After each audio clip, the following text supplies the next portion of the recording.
and President Mahama is signing a 10. Into from endano, a bino status or implemented sa bills when you na or sagana 40 years no mu direction a bino echo. All these things. Shadi ebano. Sa obetia si ese na mamuetia.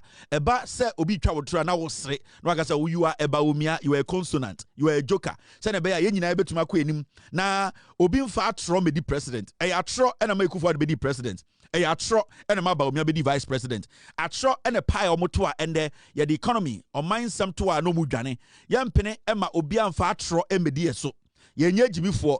As far as ye work chance say bebusa nsem na yebusansem enya emunukure no, that is what we need to do. Today be abeba ye be church Ghana for now. 10 bills are president assigning and ordinance sasha ase amana abedane mra ana mra osi edi so de chichirima no moma enya abotre na minjudwom kakre bi nchira Ghana for ye maamenom ye nuanom ye ofanom a sebio brofo na doso TV so a nyoma bi wo ha na amafo na kan nwanwan na afi omoto se edi na esi ye na yedwumade edi se beba ye bedwudwom amana ba form obi atene ho ase ne be ya kwase antobi beka se an ena we di enkoso me dwumade a me di no ha me ne me ghost team and me production team no. That is what we do. Inti you assume what is yes Mahama assigning 10 bills no ase kire sende na ebe ye dwumade be na ebe gina so me be tu mirika afem adwudwom kakra ma obi ate ase se ne be ye kɔ enim no bibia enye obi wanwa. Now the first one is a year President John Mahama signs Customs Bill 2026 into law. Team, be on guard and remind me. Now, yakase Customs Bill Mahama and our President Mahama then in Sasha Sia. Customs Bill 2026 Sa bill brings Ghana's customs law together into a more modern framework. It is intended to make customs operations more efficient, improve trade facilitation, and reduce revenue leakages. In this bill now, President has signed ordinance about customs, a port, no, sika jije, send ye raise sika revenue, chichirema, unim say eba a port na, sika do fa ho ye pa. Na yademra bebre aba in the pasta.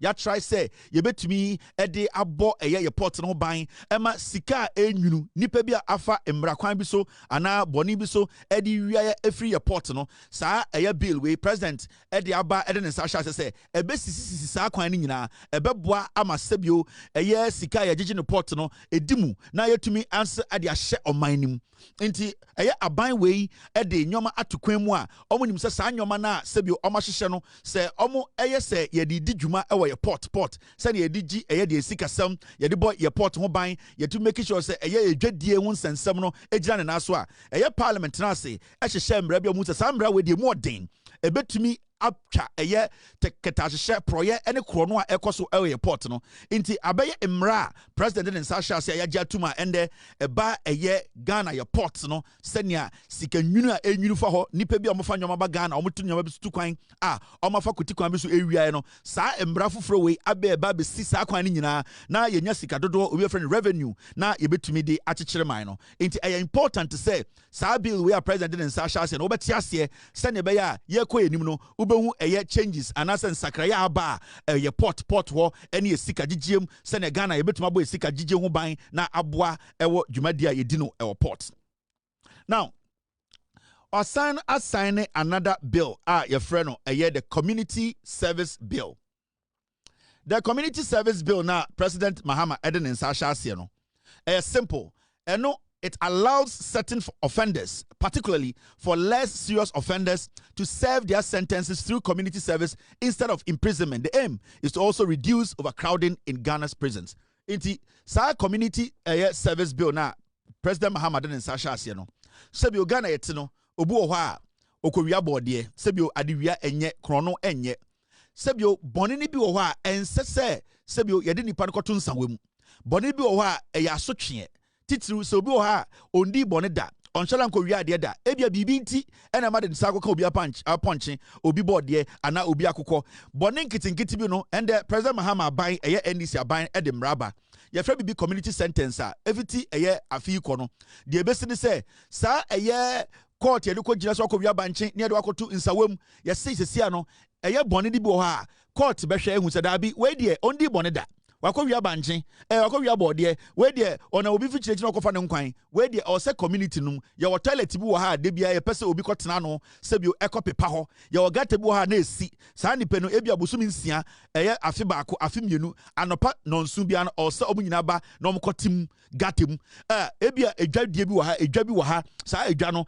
AMA ana KMA penipa dodo aka omo ma pra ho saa nkofo no sentence no ye fo mo nkoto nsawem na anopa bia no ometena fie na omakopra eye de eye edwa ana se gatem omakote gatem ana KVIP bia se bi ehu afufuru ni amoma do ebi abosumi nsia enti court se obedem bosumi nsia ni amwa ba fie na saa adwumadie no obedi ne de bia bosumi nsia obo ha ebeka se ndie ono no mantem ha no community service ni nyina ne se enkwara akosku anopa also gina kwa ho make sure say akora bia atwa street team abra kambo no obuso ebeka se wo no also gina lorry station lorry parks obi eyi de ball Africa mu the two station wa obetu make sure say saa nipa na saa ball da koto ball adiem enti community sentence eba entina John Mahama ban we ka say very important because and then over your prisons e Ghana nipa bi wo ha or the prisoner sebio edisa okoda insawom wakowia bode miensa obi so ekoku obi saa nipa na odansa wom na okoku obi de yete ase ama your prisons na ye ma every say bone ni bi wo ha esa eni se de nipa koto afiase o se ye twena so ye gude nim ase na sebio saa bone na onko ho biem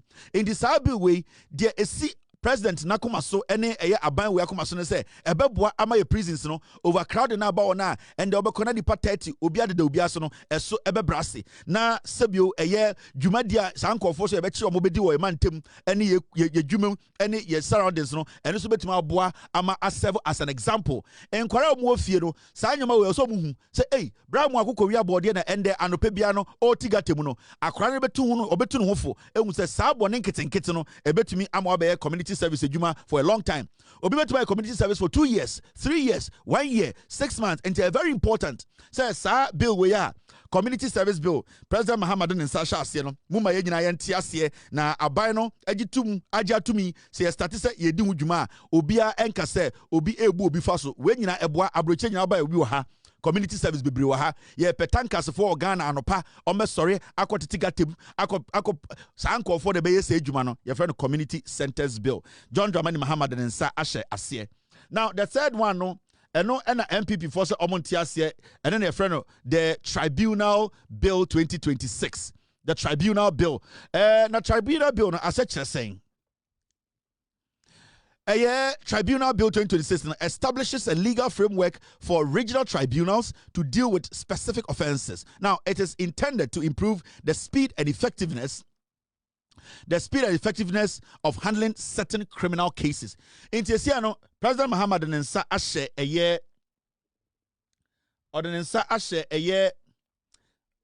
bill bill 2026 no. And I'm a catcher no idea abawe I making sure say region biano ye benya idea a friend tribunal. Now omujima di ombedi nyina say boni bia specific boni sebio war region bi mu no ye beti sa tribunals we wo ha ye ntam asam no enkonko gina court na ya twen wo tintintin e de say auditor general and I say original auditor general and the auditor general himself or yes some audit bi na a government agency municipal assembly bi ana MMDC ya betu onkratemu ni abehwehwem na se onyoma na ACC so a ehọ na regional tribunal redo akogina ho na sebio omomote case na no edi wasem se ultimi improve hu se asem no sebio udi bema ehọ na na ejelu enti sa tribunal we ebema pressure eda ye judiciary ne so ende ukọ Ghana nipa bi edi bone ukase me do ukọ to se mfa me ho court de se ebeche ye bedi 4 years o ni sika do betena court aban ne pese otesa de no so ye onkofo bebre Ghana omudi bone because omni so de omkọ court a enyende ne be free case no obemu atwa court kwanya ensembi kitinkiti bi litigation bi manso twen kitinkiti bi o mantem no regional tribunals na base sansem na sebio asembio anya asemia obi akọwie obi kuraba ena oda kọba obi batrim ena nipa na de bon batrim wonya malaria no so de abakọ obi ma eni ena sa asem no 18 years ada ho court sa tribunals here be region no eho ena de sansem rekọ ye giedwa gawuto ganata eho na yate tribunal no na omomuti case na no case na no na ni ejeli anase ohun sonso na ukọ nti tribunal we beboa ama ensembia ehia mpo se bedru nkran ebedru high court ebedru appeals court ebedru supreme court no ye di region by region na ama ye wahehan ye eba court nsema eno na NPP for so montiase because omudodo ne akromfo ewo region no now way it is not targeted at anyone. It is a tribunal ebema Ghana sebio sanity ene eba nsama ye bua ne tentem no ebeboa ye nyina nti so ye Ghana ni na se wudi no kre na onim se onya wadwu se obebo obi apo na se onya wadwu se obewia obi na onya wadwu se oya ban mu nipa wote asankregwa nti wo de oya dwuma municipal assembly wobetuma wie sika the moment auditor general ebe auditor wentuma yia no na edekwa ko gina tribunal no wacha 2 days na udem sa na tribunal we eba amanfo will get fair justice fair hearing wobetuma the lawyer aba in fact omo betena tribunal no yankofa judge and I say ye judge bebre ye obi a owo legal background say oya lawyer kwana say onimumra obetuma tena tribunal no ne afa nipa ordinary ebia obi a oton ade oton toma ne afa obi a ono so ye carpenteri ne afa businessman baako be nipa 9 na de aka no ho ye the common sense na be din sense ensem no se ne be ya nta ensem nketinketi a ye de koduru nkran na de 18 years 14 years no enimanima nipa bi a omo ne ye adwuma titiru aban mu nipa ana say obi be say civil servant a omo ndi omo dwuma ye no regional tribunals no ene be kansem no tietia de odifo no odifo de odibem no odibem ne ekoyenim nti obo hu say ebema judicial service no court akese no ensem amoteso no omo so betuma di ntem every say ensem anka be court akese no tribunal so di nyina no regions into 16 region no say what tribunals so ho a ema pressure embeda de judicial services no so supreme court appeals court high court ne ade ebeboa ama Ghana sebio de ensem because obo ha odiska no bit mantem no tata no opa court but tribunal is cheap, it's easy, it's accessible and then the bema ehia for so enya omasamaka oma ye tata omo so betuma akoka omasam na ye gina asam no so na ehu so obi dibo odifo ana odibem obo ha ebubuani obo ha enifreni obo ha sebio ankonam obo oni kapre ontumi ntam sika nko supreme court one de opesanka asam ye di no mantem na ohu se sebio medibim ana medifo the enona tribunal no edeba emba omo pentoko pipe ano emba bia sebio okogina pipe ano okontokwa saa obo ha obodua by heart oni ye bibia no obodua tribunal no ho wa obobọ nkwase edua wa okogina pipe ano na woko asem wa na de kwakotena radio so ene yente ase assemblyman edi esika ena we de ohine odi crowway ye koton konwa be yese be yeye ene konwa no waton saa tribunal no be solve saa problem we nyina na emu ada ho na yakoyenim enti me kirekire omu bill na John Mahama president in Sasha ase no asechire ene ehomwa ebeboa Ghana. The next bill president in Sasha ase no bill a friend of Maritime and Related Offences Bill 2026 into law. Team, stay with me. Now, the Maritime and Related Offences Bill, no, Nina say, no, I'm sorry, I think it's the second one. And no, obi a friend, it creates laws for dealing with offenses committed in Ghana's territorial waters and maritime zones, including matters relating to Ghana's obligations under the international maritime law. In fact, Osha, Ghana, yene inkrobi ene share border, ewo eposo. Epone da osana, etniko Togo, etniko Cote d'Ivoire, ni ade no, obi a wana sase. Na Ghana abengu se yambo ya homode na ye nyamra, sebio yade bebo yen sase ewo epono so banya. Asase na da osa epono, ana epone da hono, obi a wana sase woso.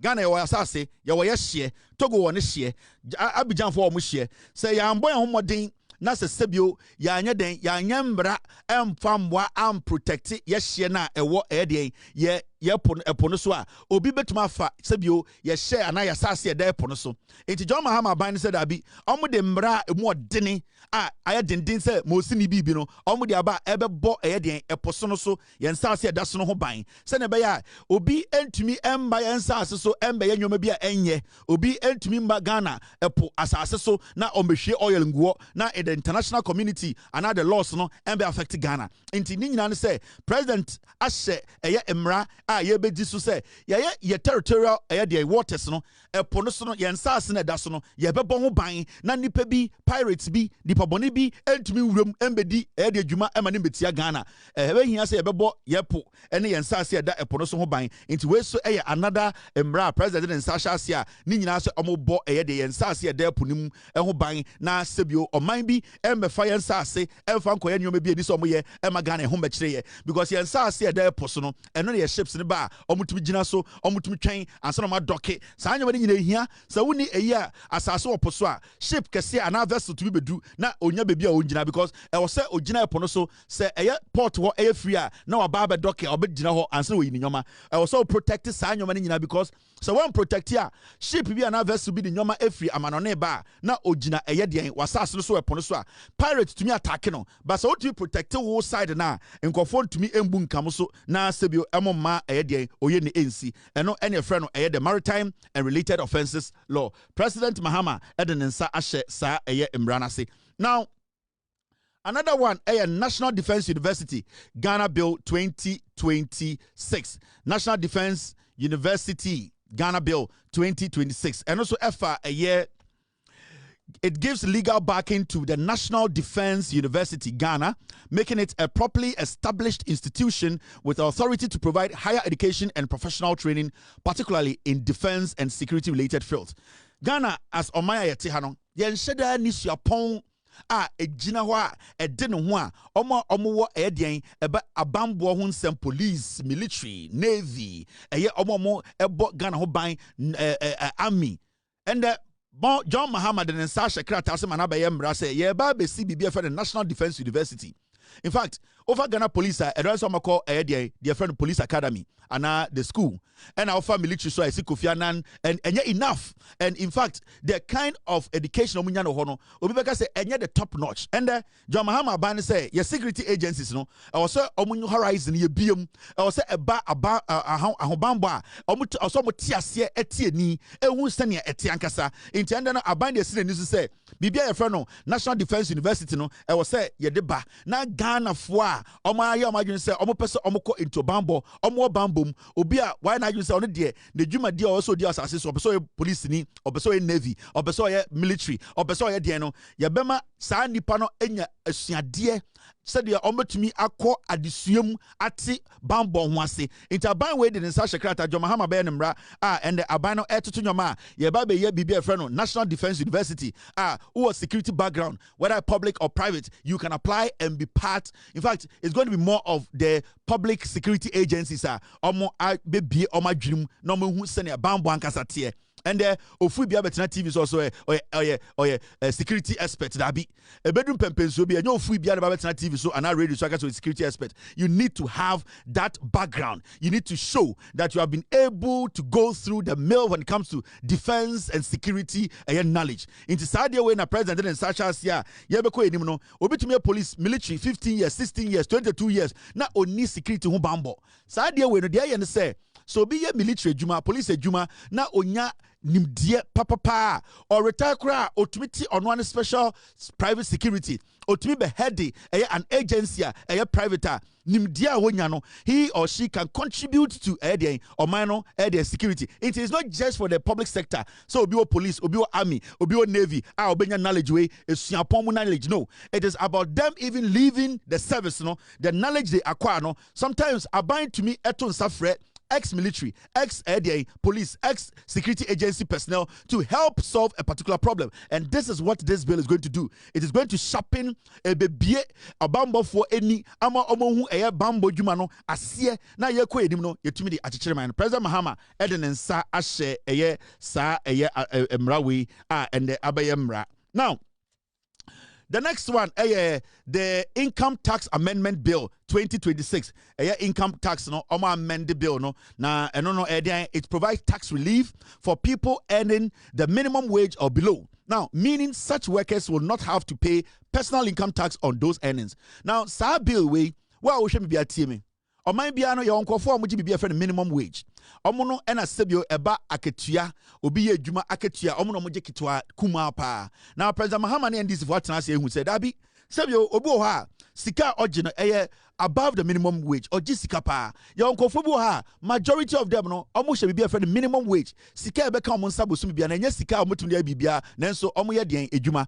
O say sa bill where president and Sasha say no sa nipa ku a ye be hu se omo hye sa below ade friend minimum wage na se no sa nkofo no tax bi any ade bi no ye be ye free omo so sa personal income tax on those sika no benya no personal income tax no ye be ye free so obo ha ne sika oje no oje adwuma enso esu na ya sa tax no nti obi wa the paycheck beba no na tax a ye tax afenyo no the same tax ye tax sa dipa no because afenyo no otumi extort otumi wia otumi kum sei and na osanye sika from parliamentary criminality obi so ha o na dwuma kro gin sebio or under the minimum wage no I was say on afenyo marking etua the same personal tax president ne aban we ay amendment ni nyina ne say omo gi akatua ewo form a below minimum wage na omo sika no endru wage na aban kra de ato no sebio sankofo no yetua mo ka ade ye frɛ no de minimum wage and personal income tax no ye be ye free omo so sene omo so no omo gi omo check na omo be hu se yente ade ye frɛ no personal income tax no ewo so into omo so betuma ho aheha omo aban enje tax every saa dipa no ho omo be omo so sebio omo so ho aheha omo eno ntina John Mahama ne NDC aban atena se ede ayemra ede omo nsa ahya se John Mahama ede nsa ahya saa de we ase mo a omo gi pay below minimum wage no omo pay no anya ade a tax ebeka no omo so ho ebetumi aheha omo saa nyoma we na wonte ase a ye kyerɛkyerɛm magana fo nyine hu se aban na aba na aban pa nti de bia no so obie weni yeso adwuma de ni se ye be kyerɛkyerɛm ama Ghana fo ehu no kure no one in the back adole snake and sons one in the back. All right, the song you just listened to, your friend Onufu Kebi, it was sung by myself. I featured Cool Date. Into his own name, the other part of me. Me retire, me to my sofu, and I me to me so I a musician. Into rapping, Onufu Kebi, Onufu Kebi, Onufu Ke. Akwai and it was sung by my music name from Anansi on the mic yo inti otenyom na ebi ni bibia me nko na me wo me na me record me call studio ko bo mu ekyirechirem me ni cool date ye adwuma we nyankora adwuma take about 3 days na me release nwum we your friend Onufu Kebi Onufu Ke Onupa relax now moment to yes team yes bill na President Mahama as signing no. Now, President John Mahama signs Energy Sector Levies Amendment Bill 2026. And it's a bill where President in Sasha it changes certain energy sector levy arrangements, including provision concerning fuel oil used by eligible factories and maritime operators. The changes are aimed at improving revenue collection while maintaining support for qualifying users.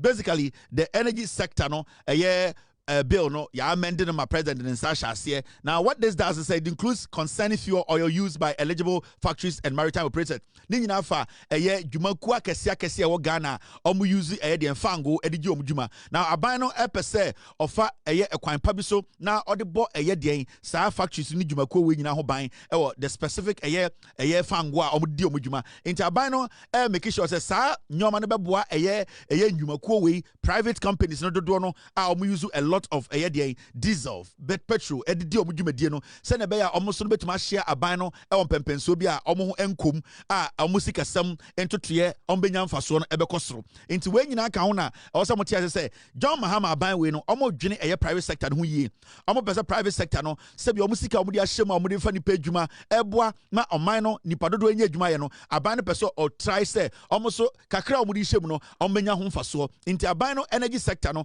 or try se private sector no obeboa de adwumakuo nkese a omo use fango bi de ye adwuma bi no or so make sure so omo so omonya ho mfaso in the president and Sasha ase say saa adwumakuo no private companies a omo de fango ye adwuma kese no e say aban ne omo tenase na ebo omo ma omo so adwuma no egina ne na so na eba fango sam omo de omo dwuma a ese bi omo mboka na omo so no omo betumi enya mfaso de aboa oman no in saa nyoma we nyina na aban no de boa Ghana ndwumakuo a ewa ha. Now, bill for President Mahama, Eden and Sasha Asiano, and no any friend of the Ghana Cocoa Board Bill 2026. The Ghana Cocoa Board Bill 2026. And no Ediana Eye, and no Eye introduces reforms to the legal framework governing Cocoa Board. One major policy direction is to increase local processing of Ghana's cocoa with a target of processing at least 50% locally while improving the share of international cocoa price going to farmers. Now, Ninyana say, Sa bill where President Aden and Sasha and Etiawa. Ninyana say, President Mahama ni NDC abane pese Ghana ikuafo me cocoa ikuafo no. E wo say sika dodoa a omde hye cocoa no omunya enya broso. Na ninyana say, omo pese cocoa ye dua no Ghana e wo say oha chichemu eduonu. ɛyɛ 50% no ɛyɛ cocoa a ekrom ha yɛbɛtumi edi ho dwuma ama na bɛyɛ mfasoɔ amaye processing mu yɛtɔn ɛne adeade sɛnea ɛbɛyɛ a yɛbɛtumi enya cocoa ho mfasoɔ ɛwɔ hampo ansa ne akɔ amanɔne nti saa bill wei deɛ yɛ ne sɛ it's going to increase local processing of cocoa, Ghana's cocoa, with a target of processing at least 50%. In the cocoa na yeti, John Mahama bill we or the abano, cocoa kuafo kwana sebio or de enipa eshomo, or pesa oboa na cocoa kuafo juma dio mudino, because in pembe bresono, bosi ati, obi di cocoa, cocoa divoire, obi, enyese cocoa no, and a sebio, omo pesa omdeko, nemo no, abani to to cocoa drum pempen, so now abani to tobium, if you say cocoa na broso. Now abani pesa obia window bia, cocoa yedrian or Ghana hana, emudu don or hanchi chemu edionu, 50% no, e was set Ghana hana, ye di hujuma, ye package, ye process, ne to Mr. Akotong no amonene. Na di aka no, ye betuma ton enyanfa so nti ɛyɛ aban no ɛhwɛ sɛ de obetuma aboa ma kokoo akuafo enso enya bebi di omo na esi a omo kokoo no obi mbeka sɛ afi yɛti kokoo pa enso aban ntuma ntododo no efiri sɛ kokoo ne tɔ no ɛnɛ oba amanone a Chinese fo kora yɛ kokoo nti ne tɔ no akɔfom ɛnte sɛ kanu na de bia ne yɛpɛ kokoo akɔ Europe yɛpɛ kokoo akɔ Asia sɛsia na abrɔfo no so yɛ kokoo ne bi ba John Mahama sɛ strategy ni nyina ne sɛ yɛbetumi ate kokoo dodo ato kokoo dodo a ɛwɔ sɛ dodo no ɛha nchichemu eduanu ɛyɛ 50% no yɛyɛ hu dwuma wɔ Ghana na yɛ branding ye na yɛtumi sa tɔn ma abrɔfo no efisɛ de bia no yɛde kokoo de kɔma abrɔfo no a na ma process na ma brande na ma sa tɔn ama yɛ boɔden ɔse ɔpɛsɛ o make sure sɛ saa bill we ebetumi aboa ama kokoo akuafo tuma tɔn kokoo no wɔ Ghana abatɔ no wɔ Ghana yɛdi hu dwuma wɔ Ghana yɛbie factory sɛ ɛbɛyɛ kokoo nankasa hu dwuma wɔ Ghana powder chocolate whatever beverage yɛwia na yɛsa packaging nice na yɛakɔtɔn na aburokyire na yɛnya ɛho mfasoɔ de ama kokoofoɔ no sikasɛm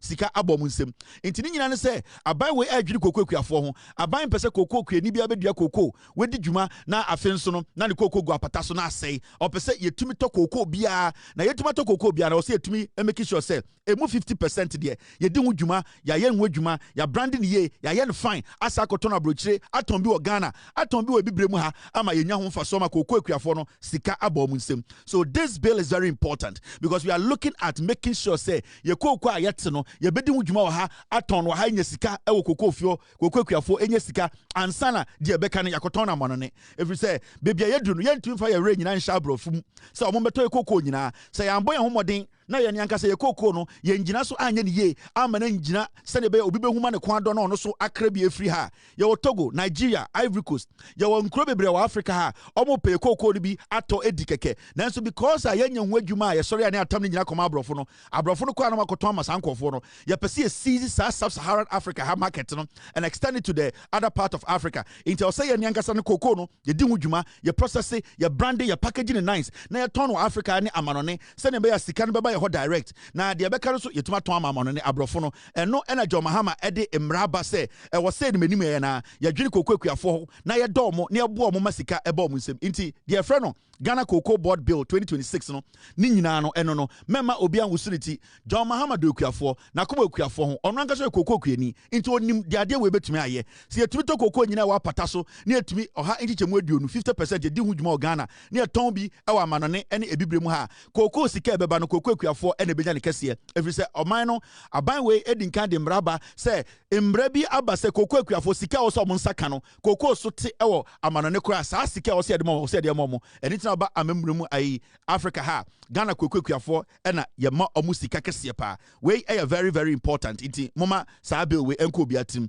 John Mahama ne NDC aban ɛsesa Ghana yɛn krabea ɔmo sesa Ghana sɛ ne yɛteɛ ɔmo dane nneɛma ni ɛma sika aba yɛn nsɛm titiriw kokoo akuafo now there are other bills president no assigning ya maybe say nyabotre na midwudwam ma obia ete ne ho ase wei another bill and then your friend no value added tax amendment bill 2026 na no edie na ewom the woman said value added tax amendment bill 2026 makes changes to Ghana's VAT system, now including provision affecting transactions involving gold surrendered to the Bank of Ghana by large-scale mining companies. It is intended to improve tax administration and revenue mobilization. In this value added amendment bill is simple, makes changes to Ghana's VAT system. Mokai kumiprako. Nani nyina say, yes, J.J. Rawlings by 1995. Now, almost say, you'll say very big value. added tax. Say sebio to ejeno or say sebio dwumade ye di no say ye pese page ma or say de to bi etoso na etumi boa ma aman no etumi nya eto ho faso e de kyekere man no na na dodan kwekufo ado aponjirenu no one NPP for tribalistic bigots. Now mo pese sebi omugu rolis enimase no omo sori tia VAT. Na so hwe eye value added tax. De abeye ama Ghana, emwa abeboa Ghana, ye man no kyekere mu na otum se JJ Rollins baby okoda no osunda ye pa no introduce eye value added tax. Now from 1995 afa through a regimes ya dane danim ya hwehwem ya hwese ne etie se ne etumi ebo man no ene se bi etumi dum pempenso bi se ano ede ne ate so and John Mahama ban eye NDC aban no omaba omo se eye ade afre no value added tax no omo ye amendment bi e bill nim na ade ni nyina no say it is got to do with eye Bank of Ghana any large scale mining companies etwa omutua e gold omutu e de kwa no ne koton any gold a sebio ye di hu dwuma e Ghana amendment we no de ben say e was say improve tax administration and revenue mobilization enti sa eye bill we no de ben say e be target indwumaku a dodo no eye gold adwuma omo etu ye gold dodo e wo ne kasiem etumi e de kwa abrochire koton nya ho faso no ye de eye tax bi ba ana VAT bi ba ya de beto so se de be Ghana benya ho faso dodo no e se se ade pese ye gold no sebio Kuraba akukura free Ghana e say nya ho faso dodo editina gold board wo ho a e Bank of Ghana ama you make sure say your gold anasika kokko bia yetubia no emu about 90% e ho faso de beka Ghana in the side we no e hwe it is protecting yesika kudia anase yesika kokko a free Ghana. It is targeting bigger mining firms a omo eye dwumadie omo tu gold wo Ghana omo di bi e kwa monane a e ho sika omo tu ama man no esua inti yesi an John Mahama so I na adwene say sebio e wo me na e wo yen no two different things. We could be businessmen, we could be business nation partners, but when it comes to our royalties, when it comes to you gold now, we need to understand and we need to have better value for it. Inti John Mahama bill we ordinance asha no companies akese omutu sika kokko wo Ghana ni nyina no or be make sure say obi atua de eto dodo no wo Ghana ansa na gold on beko but enye gold ko omutu mfa nkokeke e also omo pass through gold board ni ehwe say gold on de kona nkasa no gold ayetu ni ye enye koti kwan so enye illegal mining gold ho krojin and it's a gold board it has the rights and oversight responsibility to make sure say sika kokko bi betu Ghana bia no omunim be free they can trace it omunim nipa otu ye and omunim be echo and this is the structures I edited to ede bo oman ho ban ye gudie ye sika kokko ne ati krom ha na nanado dan kwekufu ade gabi ochedako ochehene any NPP awifuoi ede bibi a friend ejapa ebaaye nanka ye gudie wa asase ase nanka omokoton am omo ho UK ende ye nya party any aban pa aba ebo ye ho ban me ye nya mfaso efri sika kokko a ye tu ne asase so. This is the difference between the NDC and the NPP omo ya kromfo ye wifuo omo mu Ghana omo de omo ba ye ene krono ena ka omo yenya abaya John Mahama dan no a omo pese omo boy sika kokko ho ban e kyekere oman no na etumi nya esomfa so e ka ho bi na the gold board e di over $10 billion e di abre Ghana ni nyina ne entotoye ene nhyehyeye aban we eye e make sure say yegudie wa asase no sa egudie no ya bo ho ban enya ho mfaso. Now the next bill president sebio wa assign adensa sha ase no your friend no eye the excise bill, the custom excise bill. Now Ninyano asset saying, are we good? Yeah, we are good. Now, the excise bill 2026 is simple. Consolidates and updates Ghana's excise duty laws. Now, it introduces changes to how excise duties are administered and provides certain exemptions, including for locally produced fruit juice, while seeking to reduce revenue leakages. It is looking at especially omo day dwumadie bi a Ghana omo tumi ebi bi say omo dua dey omo ye fruit juice omo ye fruit juice no aban no de sa embra we aba sene ebetuma abo omo na sebio duties a omo tua ansa na omo tumi krampo ahyepe omo nyoma akọ ana omo di dwumadie bi no aban de sa be we aba aban di nani behwe ekuafo omo di dwuma eye nyoma wo Ghana omo ankasa efa de kwan paso de juice de fruits omo de nyoma ya manufacture Ghana no aban ne pese sa enyumakuo no ho hiha omo into de sa mra we aba se de be sa mra no ebebo omo ho ban na especially no omo nko tax de betuma tete so se ne be omo betuma ye more produce na se be omo ship bi akwa manone ana se omo de nyoma bi ba omo ho hiha omo no omo betuma fa nipa dodo into sa excise bill we ebeboa ama sebio indwumaku e wo Ghana omo pese omo di dwuma ma ne ko enim enso ebia excise duties bi na etwe omo sign no omo betumi enya sebio home kakra na sebia obi o ha oye fruit juice obi oye elewonyo obi o ebia oye ebia tatale e na wa package obi o ha ebia na oye alata semina odadan semina obeso shipping ko other African countries na shipping no kra nya de ketwa nti sa nyoma na ban pese o identify sankofo di nyina na yema omo special duty bia omo betumetua na sa emra we so ano de ompese omo ye ne se ompese omo de boa na nipa kuo bi omo wo ye porta omo enwini edua yesika no ebesisi ano na omo a ye pese ye boa omo dwumadie no ekoso omo companies gina omo na so no omo so enhu etumi hiha omo na omo tumi check akra bi na omo tumi produce more na omo ton na omo fa nipa dodo ewo dwuma ene friend no excise bill 2026. Now the next bill our president Eden in Sasha no no the am I done? Team, I ran through everything right now. Okay, so 10 bills and a President Mahama is signing a 10. My church in them watch though. Into from endano, a bino status or implemented sa bills when you na or Sagana 40 as yet no more direction a bino echo. Now, yeah, Babe TSC a year ende Jumadia is see a year Accra International Airport. President Mahama Echo Cha Ahumem or the aso echo ball from say a year Accra International Airport, no a year and it's hunu. The vision he has, what he wants to do, the expansion project, the multi-million project he wants to do. Now Ghana's airport becomes one of the finest airports in Africa and in fact the world. John Mahama started. Wapesika, we're making sure say Jumadi Opesodi, Munkai say what the Dinka dia sub form. Say Oba besi be a friend concourse. Yes, connection between Terminal 3 and Terminal 2. Inti no a idea or a few months ago or the asobo form. Now Nina say Sa Jumadi Kroma started. And no enka a car park here you be seeing who into Samokaya. Sorry, Samokaya. The president in the past, no, sorry, that's not what I'm looking for. A president at a point, team, I've lost some pictures.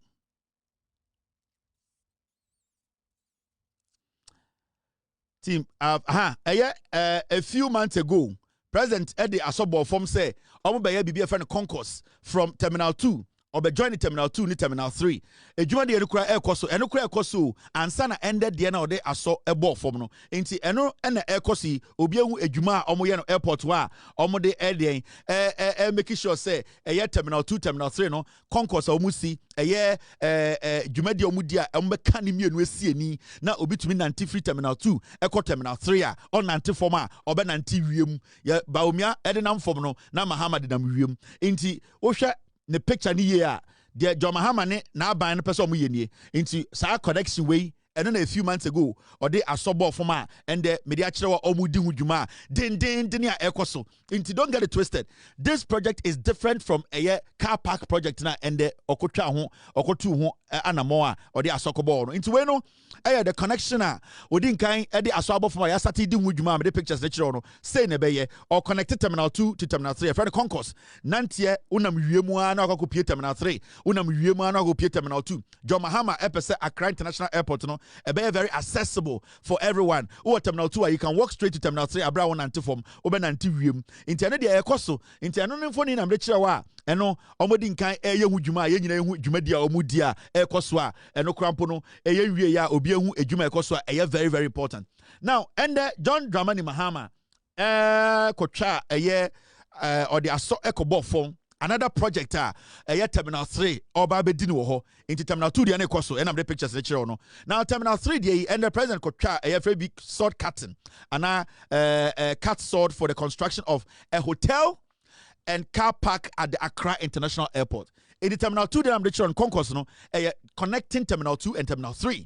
Send be able to man anti-wiem ako 2 no anti-wiem about 3. Now and the no a hotel and multi-million dollar car parker yeba ben or Terminal 3 over 2 to 3,000 cars with my park or na ya hotels a papa nipa to my park car enu ni enu na ende John Dramani Mahama edi hujuma mumia ko tie president na no asem eba na ya bedwudwam amagana for ehunu kure no. All right team, okay, let's do this. This calls for continuous investment in infrastructure, technology, safety, security and human capital, It also requires close collaboration between government, Ghana Airports Company, and the Ghana Civil Aviation Authority. Every institution and every worker at this airport contributes to Ghana's image.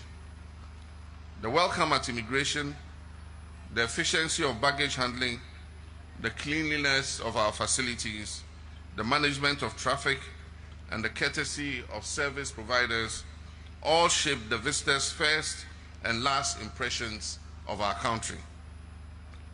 We must therefore cultivate a culture of professionalism, discipline, and hospitality across the aviation value chain.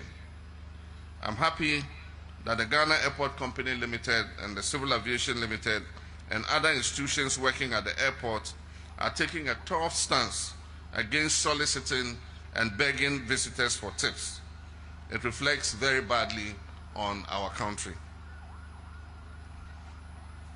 Ladies and gentlemen, government is equally committed to improving air connectivity across the country. We're not only improving the Accra International Airport, we're improving aviation across our country.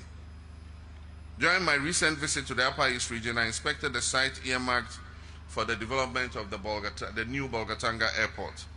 And I'm pleased to announce that preparations are well advanced to start construction of that airport. And the president take us and then or say, and yes, say Accra Nkwa and a ye sa adewe or say Ghana.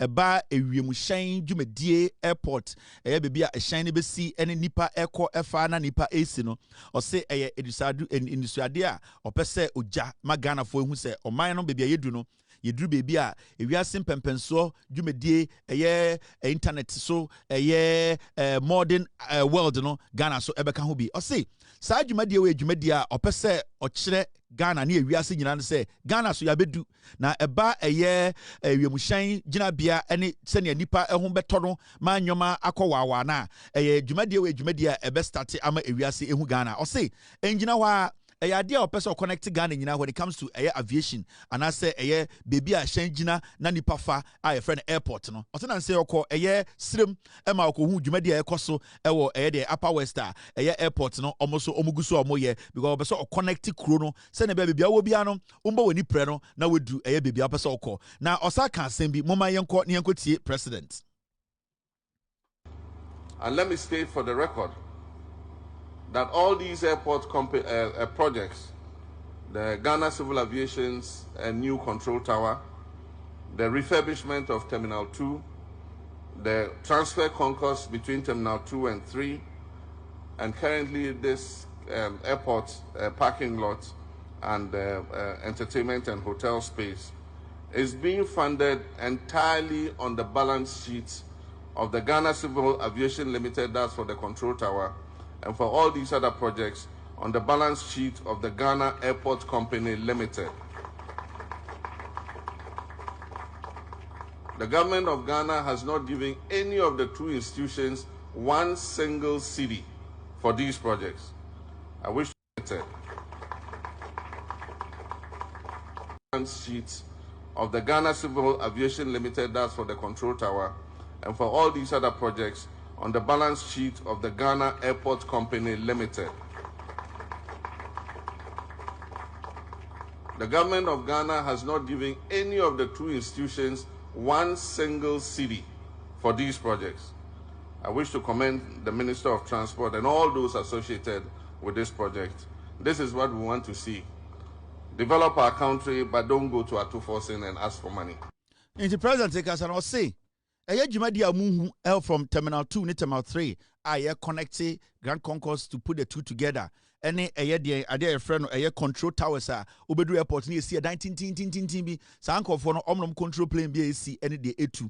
Or say Sa Jumadi no any Sa Diomobabe a airport. Car park ni hotel no or say obaso kache Ghana for say ejumako mienu na sebio omatete omomorium mfaso omunya no omakeke sie ni a omudidi djuma we aban entam sikan free baby ankobo obesia say odidi djuma die we in the Terminal 2 Terminal 3 connection na omo yo mastate djuma ye de concourse finfin mo ya bridge sa 2 terminals no or say bibia ye friend no Ghana Airport Company any Ghana Civil Aviation Limited any Terminal 3 car park ya any hotel ti or say sa nyoma we nyina no airport Ghana Airports Limited, any Ghana Civil Aviation Limited. Omuna, omo generate sika wa Ghana. Juma di omudie, infaso omunya wa airport. Sika kakra omo jeno, ena omudi di juma we. Ya anko burodi ho anko bobesia.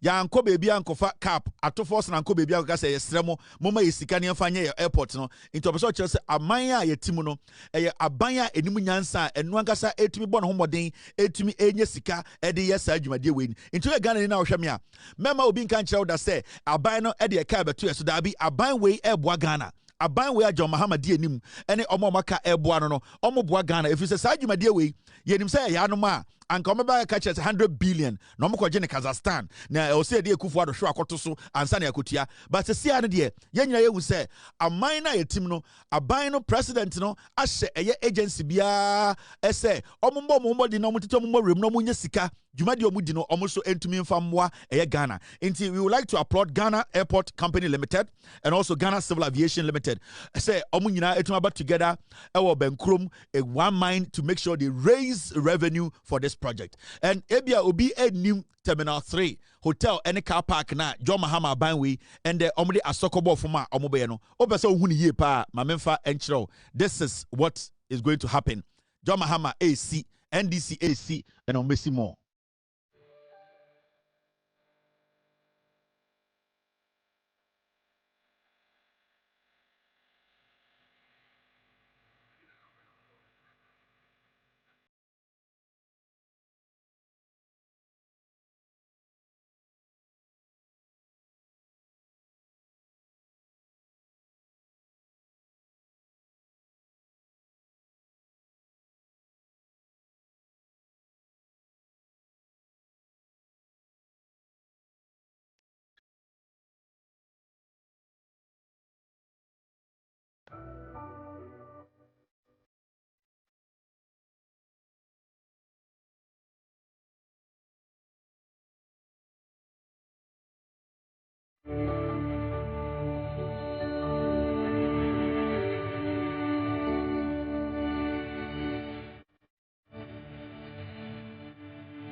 So this is what is going to happen at a year Accra International Airport, and John Mahama will make sure he completes this. It's the project. This is not a joke. This is like it's like a dream come true. Anytime catch a Ghana for say John Mahama, or say money complete we answer no be kufia wako. Ebi awa bodam na because I want to ask but say we have the opportunity to keep John Mahama in power. We have to, because you see. The NPP is a party a sanyo mo wo nti ase bufrom kwan nti samo muso no mogimi omunyina mabodam nti omuyankofobia ose mo tena nchen no mo hwe ya ose mo tena nchen no mo hwe se ne chichire man and yemfa 8 years nhwe yemfa 10 years nhwe so obetima ati amamu ase a ye 42 years na ti ase. And it's very important to say NPP will sit in opposition for 42 years. John Mahama too has to complete Ejuma Oyeno. We have to support him to make sure say Ejuma Oyeno are complete. And that is the most important thing. Say anyesa na along the way, yaman kwasiafo we chance they will come and destroy everything because minotie oforiata kenoforiata gabimo sa project we wia na mo chance on befa. That's what they do.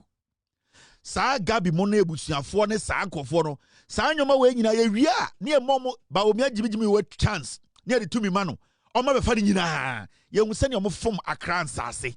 We saw the level of corruption, the way they stole lands. Achimota Forest, Rebecca Kufuado. So these are professional, intelligent, sophisticated liars and thieves. The NPP, they are masters when it comes to Yeria. They have been stealing for years. And when it comes to intellectual stealing, oh, where there, and fire home, where there, Brony be never for Omoboa. Sanko from to Omu boy, Omu quality say, Omu ye dangerous people. It is whatever we can do legitimately, democratically, to make sure John Mahama stays enough to keep all these things alive. It is important. That conversation needs to be had because you see, it is important we sustain and continue this development. However we will do it, I don't know. You are a Ghanaian like myself. We are all normal citizens who are also witnessing history being made. This is our opportunity to keep good brains in power democratically. Whatever you and I can do to make sure Nyansa that John Mahama Trimno, Sa Nyansa no, you are sustaining Manabua Ghana no, it is important we do it. Until whatever we can do as a people, legitimately and democratically, we can do to make sure the NDC as a political party, if even not John Mahama, the NDC sustains, continue, protect, and make sure John Mahama's vision is made, it comes into reality. No, we need to do it. We have nothing else. This should be our vision as a nation. This should be our aim. Whether with or without John Mahama, no, the vision of the NDC, the vision of John Mahama, we need to make sure it is accomplished. Because what we have seen recently, Jumadia John Mahama did in 2 years, in the history of the Republic, we have not seen any president who has come with this kind of vision. He's making governance easy, but it is not. He is making governance smooth. He is making governance so easy. It is not like that, but it is because of Nyansa and the kind of people helping him to work. That is why you are thinking it is easy. It is not. But when we have about power, every single day they were out there borrowing money because they did not understand how to raise money internally. They did not understand how to live within your means. Their agenda as NPP was to steal, buy Koliko suits and pretend they are whiter than the white man. This is the time we have gotten our own. This is the time we have gotten people who are Ghanaians and feel Ghanaians and want to work as Ghanaians and want to serve Ghana. And I see it in the ministers. I see it in the leader. I see it in the party's vision. This is a social democratic party. So it is always about looking out for the people. And that is what the NDC has been doing for years. From 1992, JJ Run is about power, rural electrification, schools, and basic schools, FQ. All these things, you have seen it. Continuously, it is the NDC that has always done what? Tried to let the people live. Let us give them enough time now. They say, and we are saying, say some party, say Albania, or Sessa, or some no Eden for Sobre. Yan some party, yan some konya. Yenina yan some Ghana. Near making sure that the right thing. Adiana didn't put to about Eddie or mine input to about that is what we support, and I really support this. So with or without John Mahama, the NDC needs to stay in power. We will make sure that Adiana yenina yenidasono, salvation also John Mahama is leading us. No, with him or without him, no, salvation needs to be realized. And as I speak today, I don't know what the future holds, but if you give me the opportunity to say John Mahama should continue, I will tell you John Mahama should continue legitimately and democratically. I will pray and I will support that, because what we are seeing, hundreds of years, we've not seen it in Ghana. 8 years, Ghana. We saw the highest form of stupidity, ignorance, how they basically disrespected the rule of law. We saw how people in power who were begging like dogs in a few years came into power, made us look like we are slaves in our own nation, disrespected chiefs, disrespected technocrats, disrespected the civilian, the normal Ghanaian, disrespected every single sector of the economy. We cannot allow such selfish ingrid people who think we are stupid. They can run us down and come again in new colors. We need to be consistent when it comes to our development, a collective development as a people. We have to understand what the NDC is trying to do. We have to understand the legacy the NDC John Mahama is trying to live. We have no option than to support it. And if we have to push it, we need to push it. And this is a democratic coup we need to do. Because a democratic coup is a coup that basically supports development, supports people who have good vision to push a nation forward. A democratic coup is a coup that supports the basic people, those who are vulnerable. What we are seeing in Ghana today is a democratic coup whereby we have all decided to come together as a people to support a vision that is a vision that will help you and I. So whatever we can do democratically, whatever we can do rightfully to make sure development reaches us, every single person at home, we have to do it. There are no options here. We have only one option. With or without John Mahama, the NDC needs to be in power, and it is a fact. The NPP cannot be underestimated. You know it, I know it.